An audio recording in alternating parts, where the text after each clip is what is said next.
ही बताएंगे सर, कैसी चल रही है तैयारी और आज नामांकन दाखिल करने आए हैं, कैसा लग रहा है और क्या क्या तैयारियां हुई हैं आपकी अभी तक? आज माता रानी की 9वां दिन है। आप सभी को शुभकामनाएं, बधाई। माता रानी की कृपा हम सब पे रहे।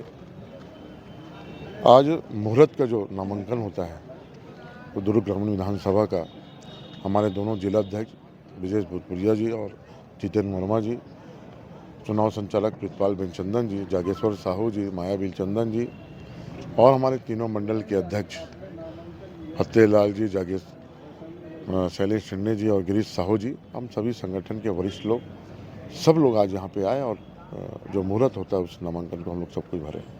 क्या लगता है जीत की लहर जो चल रही है अभी, उसको देखते हुए क्या लग रहा है अभी आपको? छत्तीसगढ़ में बदलाव का एक बहार है और यहाँ पे फिर से भारतीय जनता पार्टी को विकास के लिए इस क्षेत्र की जनता, कानून व्यवस्था को लेके इस क्षेत्र की जनता बदलाव के बिहार में है और छत्तीसगढ़ में फिर से विकास हो और कानून व्यवस्था की राज हो और परिवारवाद खत्म हो, उसके लिए यहाँ की जनता तत्पर है और भारतीय जनता पार्टी के कार्यकर्ता भी पूरा तैयार है। आप जब क्षेत्र में घूमते हैं और लोगों से मिलते हैं तो वहाँ ऐसी कौन कौन सी परेशानियाँ दिखती हैं जिसकी वजह से वो परेशान है, और उसके लिए आप क्या पहल और रणनीति चाह रहे हैं कि आप जब विधायक बन जाएंगे तो उनके लिए क्या, उनके हित के लिए विकास करेंगे?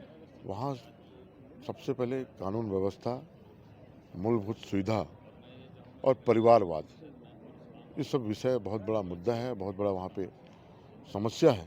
इन सब को लेके हम लोग जनता के बीच में जाएंगे और काम करेंगे। जैसा कि जो ग्रामीण क्षेत्र अभी तक है, जो ताम्रध्वज साहू जी के विकासों का इतना गुहार लगा रहे हैं, यानी जय जयकार होती है, उन सब के चलते आप अपनी जीत कैसे विजय करेंगे?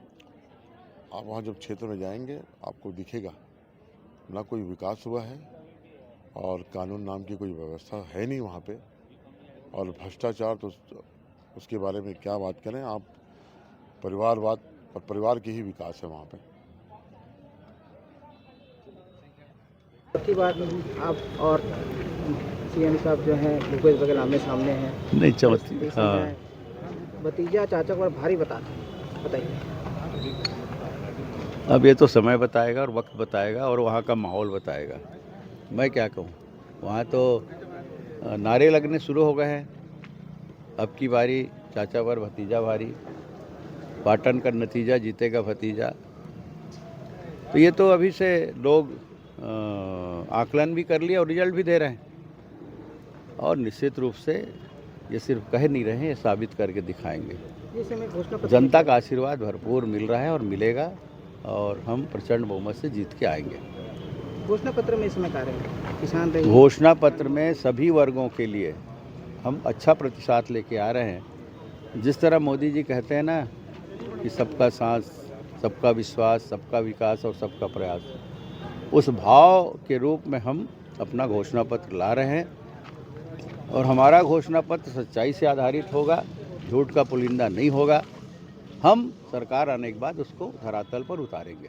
महिलाओं के लिए ऐसा क्या खास रहेगा सर? देखिए, किसान और महिला और युवा 3 मेन मुद्दे होते हैं और यही व्यवस्था की एक कड़ी है और उनके लिए बहुत अच्छा हम प्रतिशत लेकर आ रहे हैं। आपको घोषणा पत्र में दिखेगा वो। शराब को लेकर के हमेशा आप लोग लड़ते नजर आए हैं और पिछले बार जो नगरीय निकाय चुनाव हुआ था उसमें कांग्रेस की शराब को आपने पकड़ी थी, उसमें कार्रवाई नहीं हुई थी, उसका बताया। ये सरकार तो ऐसी चल रही है, अब जो कार्रवाई करने वाले खुद ही चोर हो, खुद ही मिली जुली बात हो तो क्या हो सकता है। लेकिन अभी ये चुनाव अलग रहेगा, इसमें बाहर से व्यवस्था रहती है, पुलिस व्यवस्था, एसएफ वाले आते हैं, बीएसएफ वाले आते हैं, सीआईएसएफ वाले आते हैं। तो निश्चित रूप से अब ये चुनाव आयोग के हाथ में सब चला गया है, इसलिए अब कार्रवाई कड़ी होगी और इनकी जो गलत काम में उसमें एक लगाम लगेगा। तो आपके घोषणा पत्र में शराबबंदी रहेगी सर, ऐसा कुछ है क्या? देखिए, हम अभी कहना कुछ ठीक नहीं है। जो समय होगा और जो उसमें हम लोग एक विचार मंथन करके जो भी अच्छा होगा उसको करने का प्रयास करेंगे। महादेव सट्टा को लेके आप लोग का क्या रहेगा स्ट्रेटेजी? आधे शटर को बंद करने के लिए ये तो कानून के दायरे में, कानून में वो कानूनी कार्रवाई उसमें चल रही है, और जो चीज़ कानून के दायरे में है उसमें बोलना ठीक नहीं है। 2 दिन पहले सीएम साहब के एक बयान आया है कि नगर निगम प्लांट को लेकर के जो जितना गिरगिट रंग नहीं बदलते उतना भाजपा रंग बदलते। पहले बोला था इसके निजी संस्था में दी जाएगी, लेकिन अब लोगों के विरोध के बाद कहते हैं कि निजी संस्था में नहीं दी जाएगी। देखिए ये इसकी बातों का मैं ज़्यादा ध्यान देता नहीं हूँ और देने लायक भी नहीं है, क्योंकि इनके जुबान में कोई लगाम नहीं है। कभी कुछ बोलेंगे, कभी कुछ बोलेंगे, कभी कुछ करेंगे, और ये सारा चीज़, अरे आप छत्तीसगढ़ में केंद्रित रहिए, केंद्र सरकार की बात छोड़िए। जब केंद्र में सरकार बना लेंगे ना, या उसके समकक्ष आ जाएंगे ना, तब आप बात करना। आप छत्तीसगढ़ की बात करिए और छत्तीसगढ़ में रहिए। पाटन में विकास कार्य बहुत हुए हैं, उसको लेके पब्लिक बहुत खुश होती है, फिर आप उस जगह जब जाते हैं तो क्या वहाँ पे देखने को मिलता है? कोई खुश नहीं हो रही है, कहाँ खुश हो रही है? आप देख लीजिए जाके, गांव के गली में घुसिए, आप गांव के चौराहे में खड़ा होइए, आप क्या स्थिति है। सिर्फ शराब के अलावा कुछ नहीं है, सट्टा जुआ नहीं है। 1-1 करोड़ का सट्टा लिखा जा रहा है वहाँ पे। अभी 80 लाख का सट्टा पकड़ाया था, पैसा तो दिखा नहीं, लेकिन आकलन यही था कि 80 लाख का सट्टा अभी 15-20 दिन पहले पकड़ाया, और सारे कांग्रेस के लोग थे। उसको छुड़ाने के लिए नगर पंचायत अध्यक्ष और उसके कुछ सिपा सलाहकार थाने में और तहसील में नजर आए। सर गंगा जल को लेकर भी उन्होंने ये बताया कि जीएसटी लगाया है, वो क्या है सर, वो आप बताइएगा थोड़ा सा। क्या जीएसटी लगाया है? गंगा जल पर भी जीएसटी लगा रहे हैं, जो गंगा जल जो पी कर है। क्या कहने मतलब केंद्र शासित देखिए भाई, जो बाजार में जो भी चीज़ आएगा, व्यवस्था है ये। अब उसमें इसमें कहने वाली क्या बात है? बाजार में जो भी चीज़ आएगा वो व्यवस्था है टैक्स की। आपकी नज़र में वहाँ अभी ऐसा कौन से विकास कार्य बचे हैं जो आप पूरा कर सकेंगे जब बनेंगे तो? बड़ी मांग क्या है? बहुत विकास, बहुत गांव गलियों का विकास नहीं हुआ है, और गांव गलियों का विकास बहुत आवश्यक है। अगर किसी मोहल्ले तक, किसी अंतिम व्यक्ति तक वो विकास ना पहुंचे तो वो व्यर्थ है। क्या सड़क और चमचमाती रोड ही ज़रूरी है क्या? जो अंतिम व्यक्ति तक, हमारे अंत्योदय का सपना जो पंडित दीनदयाल जी ने देखा था, उस सपने को पूरा करें, तभी विकास की धारा वहाँ तक पहुँच पाएगी। जी सर, बताएंगे आज नामांकन दाखिल करने आए। आज भारतीय जनता पार्टी के शीर्ष नेतृत्व और प्रदेश नेतृत्व के आशीर्वाद से भारतीय जनता पार्टी ने एक बहुत सामान्य कार्यकर्ता को आज अपना प्रत्याशी बनाया, और आज मैं हमारे नवरात्रि के नवमी की तिथि पे आज फॉर्म खरीदने आया हूँ। अच्छा, फॉर्म खरीदने आए, अभी नामांकन दाखिल नहीं किए हैं आप? जी, नामांकन हम जी सर, जब अपने क्षेत्र पे आप घूमते हैं तो वहाँ की जनता आपको किस नज़रिए से देखती है और किस मांगों को करती है कि जो सरकार अभी नहीं करी है, कांग्रेस की सरकार, उस पर आप क्या पहल करते हैं? क्षेत्र में घूमता हूँ, जनता स्वागत करने को आतुर है, जनता नए चेहरे का स्वागत करने की खड़ी रहती है।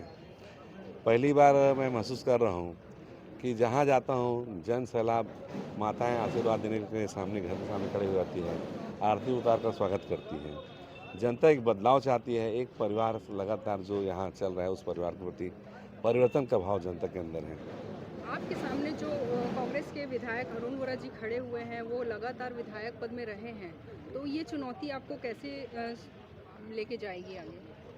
विधायक जी 10 साल तक अभी वर्तमान में लगातार विधायक रहे हैं, इसके पहले भी 5 साल और विधायक रह चुके हैं। आज वो 7वां चुनाव लड़ने के मैदान में है, लेकिन बहुत दुर्भाग्य है, इतने वरिष्ठ और इतने अनुभव के व्यक्तित्व विधायक हैं, लेकिन दुर्भाग्य है जिस वार्ड में जाता हूँ वहाँ एक ही बात आता है, ये विधायक जी सिर्फ खोखला घोषणा, खोखला वादा और झूठ बोलने काम वो विधायक जी करते हैं।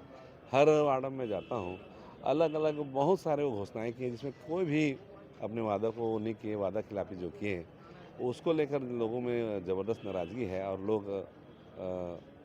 लोग परिवर्तन चाह रहे हैं। दुर्ग शहर में ऐसी कौन कौन सी कमियां देखने को मिल रही है जिसको आप सुधार में आगे खड़े होंगे? दुर्ग शहर में, ये दुर्ग हमारा जो नाम है, नाम था, एक स्थान था, दुर्भाग्य से पिछले कई दिनों से यहाँ नेतृत्व अच्छा नहीं होने के कारण आज दुर्ग हमारा डाउन हो रहा है।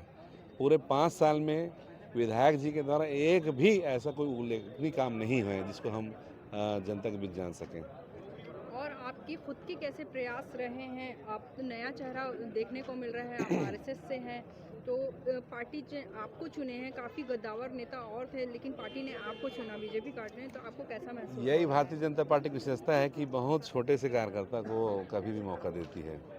मैं 1996 से काम कर रहा हूँ पार्टी में। आज उसका आशीर्वाद स्वरूप मुझे भारतीय जनता पार्टी ने अपना प्रत्याशी बनाया। एक सवाल मेरा भी है। एक 56 नंबर वार्ड है आपके दुर्ग जिले में, जिसमें आज तक सड़क नहीं बनी। कई बार लोग 10 साल में अरुण वोरा जी के पास गए, उन्होंने कंप्लेंट दिया और कोई कार्रवाई नहीं हुई, आज तक रोड नहीं बने वहाँ। इस पर आप क्या कहेंगे? आप सिर्फ 56 वार्ड की बात ना करें, शहर के जितने भी वार्ड हैं, इवन अंदरूनी इलाकों में भी कई ऐसे जगह हैं जहां बहुत आने जाने का और छोटी छोटी समस्याएं हैं जनता की। अगर विधायक चाहें तो वो उसको बहुत आसानी से हल किया जा सकता था, लेकिन विधायक जी सिर्फ अपना व्यक्तिगत स्वार्थ को लेकर वो सिर्फ समाचार पत्रों में सुर्खियों में बना रहना चाहते हैं। जनता के हित से उनको कोई लेना देना नहीं। भारतीय जनता पार्टी ने काफ़ी आरोप लगाए हैं घोटाले को लेके। सड़कों पे जो गड्ढे हैं, निर्माण कार्यों में जो गुणवत्ता की कमी देखी गई है, उसके ऊपर क्या कहेंगे आप? आप सब जानते हैं डामरीकरण का भारत सरकार गवर्नमेंट ऑफ इंडिया PWD का भी एक नाम से है। वर्षा ऋतु के बाद कोई भी निर्माण कार्य होता है, लेकिन दुर्भाग्य से आप देखे होंगे ये दुर्ग ऐसा पहला शहर है जहाँ पे जून का महीना लग गया था, 15 जून से ऊपर हो गया था और अभी भी कई वार्डों में डामरीकरण हो रहे हैं। भरे बरसात के पूर्व डामरीकरण हो रहा है, कहीं न कहीं भ्रष्टाचार को क्यों इंगित कर रहे हैं। जैसा कि ठगला बांध का वर्चुअल इनॉग्रेशन होने के बाद उन्होंने जो जल्दी आचार संहिता के चलते उन्होंने जो जनता को सौंपा है, उस पर क्या टिप्पणी करेंगे आप ठगला नहर को लेकर? ठगड़ा नहर में भी उन्होंने जनता के साथ छलावा किया। ठगड़ा नहर राज्य शासन के मिले हुए पैसे का दुरुपयोग है। राज्य शासन से 17 करोड़ और नगर निगम प्रशासन से जो कर्मचारियों के ब्याज का जो पैसा है, उस पैसे का उपयोग उन्होंने ऐसा ये जानकारी मिलती है कि उस पैसे का भी उन्होंने उपयोग किया। मैं कहना चाहता हूँ 17 करोड़ रुपया लगाने के बाद एक बांध को बनाने के लिए उनको बना बुनाए बांध को 4 साल से ज़्यादा हो गया, आज तक उसको कंप्लीट नहीं कर पाए और अभी भी उसमें भ्रष्टाचार है। जो उसके एस्टिमेट था टेंडर में जो शर्तें थी, निविदा शर्तें थी, वो किसी भी प्रकार की शर्तों का उन्होंने पालन नहीं किया। उसमें बहुत सारे उल्लंघन है, बहुत सारी खामियां हैं और सबसे बड़ा दुर्भाग्य है आप शासन का पैसा लेकर, नगर निगम का पैसा लेकर आप जनता से उसमें एंट्री फीस लगा रहे हैं। ये अपने आप में बड़ा दुर्भाग्य की बात है। जी मुसवारली जी, बताएंगे आज किसके समर्थन में आप यहाँ उपस्थित हुए हैं? मैं यहाँ हमारे बड़े भैया डोमन लाल कोसेवाड़ा जी के साथ में आज समर्थन होकर जो नामांकन जो पत्र भराई से उमा में आके भैया ला सहयोग दे साथ दे और साथ में ही आया हूँ। आपके भी टिकट की घोषणा हो रही है, इसके आपको टिकट मिली? हाँ जी, हो तो रही से, लेकिन अब बड़े बड़े हमारे सियान मन के जैसे हमारे मोदी जी है या हमारे बाबू अमित शाह जी है और हमारे बड़े बाबू वो हमारे डॉक्टर रमन जी से है, उनकर मन के विचार में मोला लड़का और अपन बेटी समझ के कि नहीं हमारे लड़का ला आगे बढ़ाना है और आगे बढ़ाना है, ऐसे विचार लगा करके हमला मना कर दिस और हमारे बड़े भैया डोमन लाल कोसेवाड़ा ला दिस। हम बाबू मन के चरण में पड़े हन, ओकर आशीर्वाद हवे, हम आगे बढ़बो उनकर मन के आशीर्वाद से। अमित शाह जी आपके घर में खुद आए थे स्वयं, कैसा लगा आपको? हाँ, बाबू अमित शाह जी हमारे घर में आ रही से हमला इतना खुशी लगी, बहुत खुशी लगी और हमारे साथ में पूरा परिवार ने आशीर्वाद दे के दी। बैठने के लिए कहा गया था कि बैठ जाओ। हाँ, बाबू के लिए अपन जैसे हमारे घर में टूटा फूटा कुर्सी टेबुल हवे, वो कुर्सी टेबुल में बढ़िया बैठा रहे हैं हमारे घर में बढ़िया सुंदर। टिकट में बैठने के लिए कि इस बार आप रहने दो, ऐसा कुछ चर्चा हुई थी आपसे? अब नहीं है इस मतलब तो समझ जाएगा। रुको करके इशारा कर दिया, रुक गए और बड़ा खुशी बात है, अच्छे है, हम नाराजगी नहीं है, हमको बहुत खुशी है। आज भैया के साथ में नामांकन भरे बार और साथ में आया हमन, नामांकन भरा गे हम भैया के साथ में साथ देबो और हम लोग सीखे बार मिली ना। भाजपा में प्रवेश करके कैसा लग रहा है आपको? मोला तो बहुत ही अच्छा लगा थे। भाजपा में जे दिन से मैं प्रवेश हुई दिन से बहुत खुशी हूँ। बहुत बड़े कलाकार हो। जी जी जी जी, आपकी पहचान तो वैसे ही बहुत है, फिर बीजेपी में आके आपको कैसा महसूस हो रहा है? अच्छा लगा थे, बढ़िया लगा थे। एक गाना सुनाएंगे, आप बहुत प्रचलित गाना गाते हैं, बहुत सुरीली आवाज में।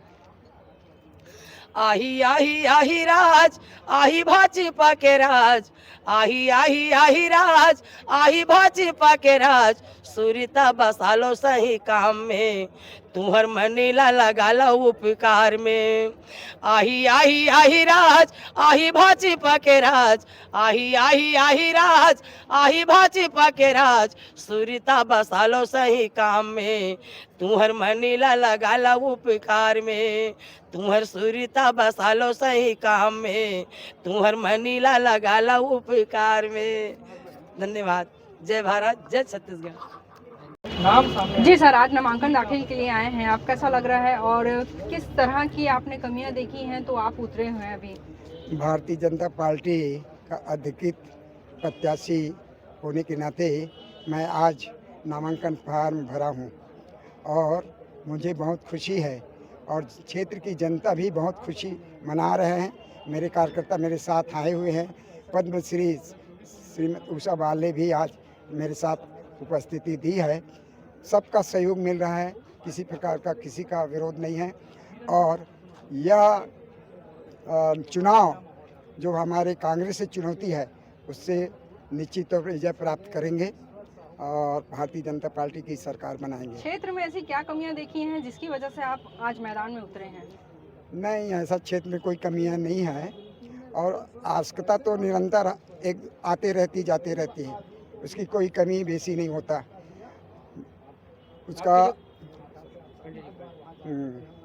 क्योंकि निरंतर आवश्यकता की मांग होती रहती है और जनता जो मांग करेंगे, जो बताएंगे तो उसका हम सेवा करेंगे, कार्य करेंगे। क्या गुरुदेव ने आपका टिकट मिलते चुनौतीपूर्ण मानते हुए क्या सीट बदला है?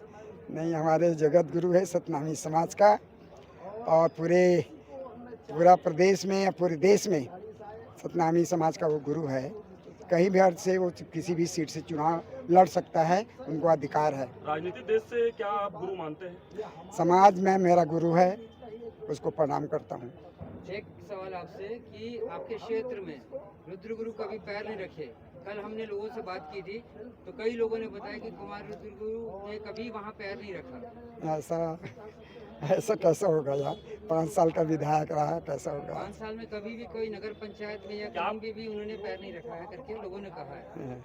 अब वो कहे होंगे तो उनकी सच्चाई उनकी मालूम होगा। क्या आपको लगता है गुरुजी ने बहुत विकास किया होगा?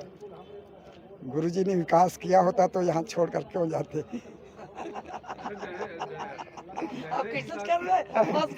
डहरे जी बहुत नाराज नजर आ रहे हैं, मनाने जाएंगे डहरे जी को?